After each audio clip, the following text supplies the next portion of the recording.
What if the dullest little stone in your jewelry box, the one you have looked past 1,000 times, is worth more than every gold chain sitting in that drawer combined? 10 gemstones are quietly climbing in value going into 2026. Some of them trade in the thousands of dollars per carat, and every one of them comes with a test you can run tonight using a lamp, a loupe, and about 4 minutes. But the last one is the one I want you to wait for, because it is so ordinary, so completely familiar, that it is sitting in millions of American jewelry boxes right now, and almost nobody who owns one knows what decides whether it is worth $40 or $4,000. Let us find out if it is in your dresser. Here is the truth most people never hear. The word real means almost nothing. Somebody's mother said it was a real ruby, and it probably is a real something, and it is still worth $40. Nobody ever taught you what to look at instead. Value does not live in the word, it lives in where the stone came from, whether somebody cooked it in a furnace to improve the color, how it was cut, and the setting it is sitting in tonight. Get those 4 right, and a stone the size of a lentil can quietly outprice the car in your driveway. Now let me be honest with you the way a real dealer would, because I have watched families guess wrong in both directions. Your stone is almost certainly not the Estrella de Fura, the 55-carat ruby that sold at Sotheby's in New York in June of 2023 for $34.8 million. But the gap between a $200 stone and a $20,000 stone hides in plain sight, and you can learn to see it tonight. And here is the part most videos leave out. Gemstones are slow to sell, and the spread between what a jewelry store charges and what a dealer will hand you is brutal. The goal is not to get rich. The goal is to stop giving things away. Number 10, Benitoite. If there is a small, deep blue stone in the family that everybody has always called a sapphire, look again. Benitoite was found in 1907 in San Benito County, California, and the only commercially significant mine on Earth is finished. Cut stones over a carat are scarce, and fine ones trade in the thousands of dollars per carat. Your test tonight. Take it into a dark room with an ultraviolet lamp, and it has to be the shortwave kind rock collectors use, not the party blacklight. Benitoite glows a chalky blue white. A sapphire lying beside it does nothing at all. And the loss I see most often? It gets called a dark sapphire and let go for $80. Number 9, red beryl. Same mineral family as emerald, except the color is a raspberry red so intense that everyone who owns one assumes it is a ruby. It comes from one small area, the Wawa Mountains of Utah, and clean stones above a carat are close to unheard of. Gram for gram, good material outprices most diamonds. Your test is the blacklight again, because it settles the ruby question in 1 second. A natural ruby usually flares a deep glowing red under ultraviolet light. Red beryl stays quiet. Same color to your eye, completely different behavior in the dark. Here is where it goes wrong. It gets sold as a small ruby, which sounds like a compliment and pays like a fraction of the truth. Number 8, Kashmir sapphire. If there is a blue stone in an old brooch that looks sleepy, almost velvety, as though the color were lit from inside a cloud, stop. The Himalayan mines that produced it were worked out by the 1930s. That is why Kashmir stones command the highest prices per carat anyone pays for sapphire. Your test is the light. Turn the stone slowly under a lamp. A cashmere holds its color evenly as it moves, and under a 10-power loupe you may see fine, milky silk running through it. Do not clean that up. That silk is part of the value. The mistake I watch every year is somebody sending a velvety old sapphire off to be heated and repolished to brighten it, destroying the one word on the report that was carrying the price. Number 7. And this is where I have to slow you down because it is the most expensive assumption in this video. You have a diamond, and I respect you too much to dress this up. Diamond is not a rarity word anymore. Wholesale prices for laboratory-grown diamonds have fallen roughly 90% since about 2016. So the fact that a stone is a real diamond tells you almost nothing about what it is worth.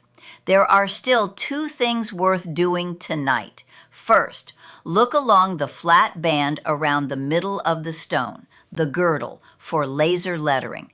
Most laboratory-grown diamonds sold with a report carry an inscription saying exactly what they are. And if your eyes cannot resolve it, any jeweler will read it in seconds. Second, and this is what actually moves the price, look at the shape of the cut rather than the sparkle. A small flat top, a high chunky crown, and a tiny open window at the bottom point instead of a needle-sharp tip means you may have an old mine cut shaped by hand before the modern era. Those antique cuts carry a real premium right now, and the fastest way to destroy it is to accept a jeweler's kind offer to recut it into something modern. That is not an upgrade. That is a shredder. Number 6, Burmese ruby unheated. If you have a red stone and someone always insisted it came from Burma, do not stop at the color. Find the paperwork and read every word. Almost all ruby on earth has been heated to improve the color, and that is normal. But a fine ruby that has never been heated with a laboratory report naming Burma as the origin is a different financial animal. The Sunrise Ruby, just under 26 carats, sold at Sotheby's Geneva in May of 2015 for about $30 million. That is roughly $1.18 million for every carat. Your test has two halves. First, find the report and look for the exact phrase, "no indications of heating," not treated, not enhanced. Those are the words that pay. Second, tilt the stone under a bright lamp with the loupe. If you see flashes of blue or orange darting along the cracks inside, you are looking at a lead glass-filled composite, a shattered stone glued back together worth a small fraction of a natural ruby. But before we get to the top 5, there is something most people never stop to realize. The stones worth real money almost never look expensive. They sit in dated settings and tangled drawers because their owners decided they were old-fashioned and moved on. Appearance keeps lying to people. What actually decides value is a small set of signals: origin, treatment, cut, the marks on the metal, and whether the piece is still whole. Those are learnable. That is why I put together a guide called the Appraiser's Field Guide, walking through the marks, the report wording, and the tells that separate a $200 stone from a $20,000 one. It is linked below. Now back to the rankings. Number 5, Alexandrite, and this one is built to look disappointing. In daylight, it can read as a murky grayish green, the kind of stone people call a tired emerald. It looks like nothing, and it is one of the most valuable gemstones on Earth. It was found in the Ural Mountains of Russia in the 1830s and named for Alexander II, and fine Russian material is essentially gone. Your test tonight is the most satisfying thing on this list. Carry the stone from a window in daylight into a room lit by an old incandescent bulb and watch it. True Alexandrite changes color. Green by day, raspberry red under the lamp. Emerald by day, ruby by night, is how the old dealers said it. Here is the human part I want you to keep. The stronger and cleaner that flip, the more it is worth. And the people who let these go almost always let them go in daylight, having never once held it under a lamp. Plainness is not the same as worthlessness. Sometimes it is a disguise. Number 4, and this one is a warning as much as a treasure. Black opal.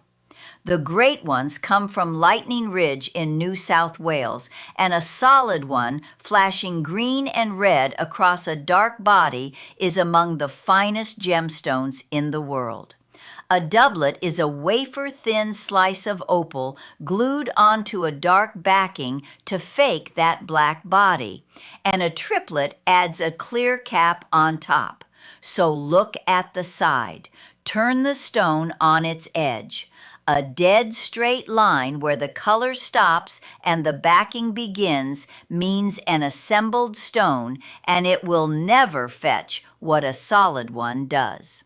On a solid opal, the color runs down into the body with no seam at all. I have watched that one straight line turn a confident $3,000 ask into a $90 curiosity. Number 3 is not a stone at all. It is a clock stamped into the metal. Turn any piece over and read the back of the setting. 10K, 14K, and 18K tell you the gold. 585 means 14 karat. 750 means 18. Sterling, or 925, means silver. Plat, or PT 950, means platinum, and platinum generally means the stone in it was worth protecting. On British pieces, a row of tiny symbols includes a date letter that pins the year exactly. Then look behind the stone. If light passes through to its underside, that is an open back, the later and more modern way. If the metal is closed behind it, you are likely looking at Georgian or early Victorian work. Most people turn a ring over, see a jumble of tiny symbols, and set it back down. That jumble is a signed and dated confession. Number 2, and this is the one that quietly costs people the most because the value is not in the stone. It is in the pair. Pry the stone out and sell the mounting for its metal weight, and you can destroy most of what the piece was worth in 4 seconds. That goes double if the setting is signed. A mark reading Tiffany & Company, Cartier, Van Cleef & Arpels, or Oscar Heyman can be worth more than the gem sitting in it. Forged signatures are common, so the workmanship has to agree with the stamp. Here is the story to remember. In the 1980s, a woman bought a large, dull ring at a car boot sale in West London for about £10 and wore it for decades as costume jewelry because the setting looked cheap. It was a 26-carat diamond. Sotheby's sold it in London in June of 2017 for £656,750. Number 1. And it is almost certainly a piece you already own or your mother did. Garnet, the bohemian garnet jewelry of the Victorian era. Dozens of tiny deep red stones clustered tight in a brooch set in gilded metal, dark as old wine. Your daughters call it fussy. You have half believed them. Here is the truth that turns this whole video around.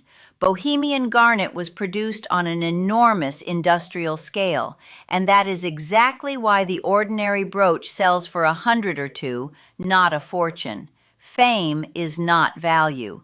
The thing everybody recognizes is almost never the thing worth the most, because the whole world already has one.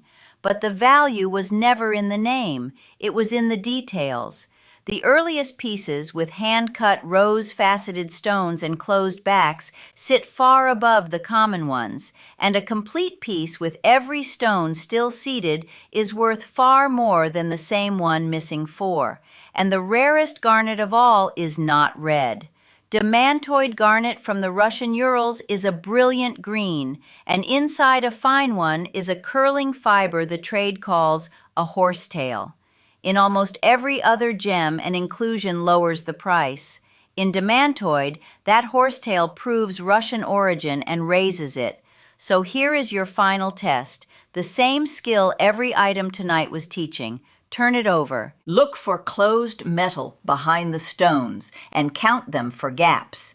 And if the garnet is green rather than red, get it in front of a gemologist this week, not next year. So before you clear out a drawer, before you take a cash offer by weight, before you decide the old red brooch is just an old red brooch, turn it over first. The stone on the front is the story people tell you. The metal on the back is the truth. One honest word before you go. An insurance appraisal is not what a dealer will pay you. Learn the difference before you sell anything. If this made you want to go and turn things over, do me one small thing and like the video. And if you are not subscribed, that is where the next one lives, where we do this for the pearls and costume jewelry in the same box. Then tell me in the comments, what is the oldest stone in your house and who did it come from? Do not sell a single stone before you turn it over. Number 1 is probably in your bedroom right now. Go and look.